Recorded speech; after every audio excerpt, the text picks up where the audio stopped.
చేస్తే అవినాష్తో పాటు వాళ్ళని కూడా చేయాలి కదా. వాళ్ళ అధికార పార్టీ కదా. ఇక్కడ ఒక ఆస్పెక్ట్. రెండవది వచ్చేటప్పటికి అన్నిటికంటే ముఖ్యమైనటువంటిది పోలింగ్ బూత్తుల దగ్గరికి ఎలాగ జమ్మల మడుగోళ్ళు వచ్చారు, ఎలా రాయచోటోళ్ళు వచ్చారు. నిన్న అనుసరించిన వ్యూహం ఏంటంటే జమ్మల మడుగోళ్ళు అందరూ పులివెందుల మీద పడేటట్టు, రాయచోటోళ్ళు అందరూ ఒంటిమిట్ట అంతా రాయచోటోళ్ళు కాన్సన్ట్రేట్ చేశారు.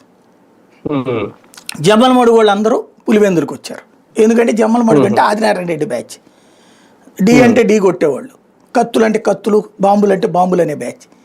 వాళ్ళని పులివెందులకు పంపించారు. వాళ్ళు ఓపెన్గా ఫోటోలు కూడా వీళ్ళు వైసీపీ వాళ్ళు బయట పెట్టారు కదా. ఎందుకు వాళ్ళని ఆపలేకపోయింది? ఫస్ట్ వెరీ సింపుల్ ఏంటంటే టీవీలో బ్రేకింగ్లు వస్తున్నాయి, పోలీసులు ఆపుతున్నారు. అక్కడ పోలీసులు అసలు జనాలను ఎందుకు ఆపాలి నాకు అర్థం కాల.